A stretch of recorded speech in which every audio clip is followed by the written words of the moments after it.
नमस्कार दोस्तों, SCP channel पर आपका स्वागत है।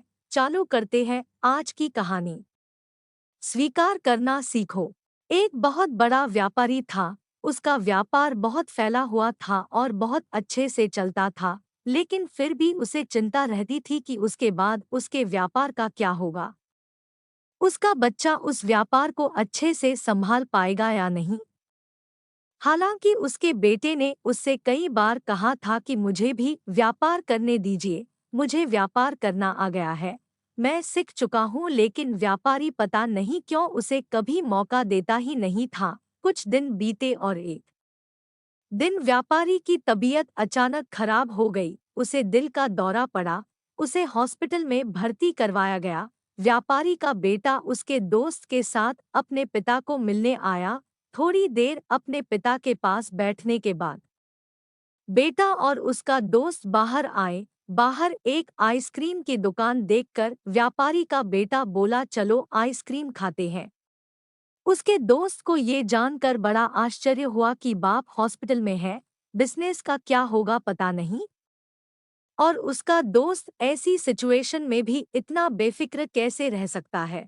वो दोनों दुकान गए और आइसक्रीम लेकर खाने लगे। दोस्त से रहा नहीं गया तो उसने अपने दोस्त से उसके मन में क्या चल रहा था सब कुछ बताया। व्यापारी का बेटा बड़ी शांति से बोला कि दोस्त में परिस्थितियों को रोक स्वीकार करना सीख गया हूँ। मैं श्री कृष्ण का बड़ा भक्त हूँ, इसलिए उनके बताए रास्ते पर चलता हूँ।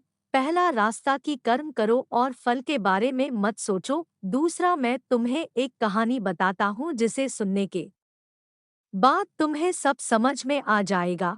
एक गांव में नारायण और सीता नाम के एक दंपति रहते थे। उन्होंने जब अपने पहले बेटे को जन्म दिया जिसका नाम प्रसाद था, जन्म के कुछ ही दिनों बाद उसका अपहरण हो गया। सीता जी अपने बेटे के गम में बहुत उदास रहने लगी, रोने लगी। तब नारायण जी ने उन्हें समझाया कि हमारा बेटा सब कुशल है, जहाँ भी है, इसलिए तुम उसकी चिंता करना छोड़ दो, खुश रहो और स्वस्थ रहो। फिर भी सीताजी ने अपने बेटे की चिंता नहीं छोड़ी, पर आखिरकार 18 साल बाद प्रसाद घर वापस लौटा।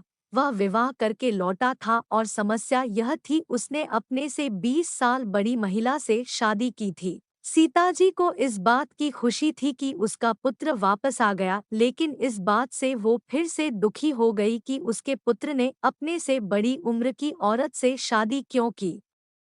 उनको दुखी देखकर नारायण ने उन्हें समझाया, जो हुआ अच्छा हुआ, उसके बारे में मत सोचो, उसे स्वीकार करो और खुश रहो। सीताजी को इस बात को स्वीकार करने में 8 वर्ष लग गए। इस तरह से सीताजी ने अपने जीवन के 26 साल दुख में बिता दिए, सिर्फ इसलिए क्योंकि वह परिस्थितियों को स्वीकार नहीं कर पाई। यह कहानी खत्म करने के बाद व्यापारी के बेटे ने अपने दोस्त से कहा कि मैंने परिस्थितियों को स्वीकार करना सीख लिया है। मैं अपने लक्ष्य पर ध्यान दूंगा, बिजनेस भी अच्छे से करूंगा और आगे जो होगा उसे स्वीकार करूंगा। दोस्तों, छोटी सी ये कहानी हमें बहुत ही मूल्यवान सीख देती है कि अगर हम अपने जीवन में आने वाली घटनाओं को स्वीकार नहीं करते तो हमारा जीवन बहुत कठिन होगा, और अगर हम उन्हें स्वीकार करते हैं तो हमारा जीवन बहुत सहज हो जाएगा। कहानी अच्छी लगी तो वीडियो को लाइक, शेयर और चैनल को सब्सक्राइब करें।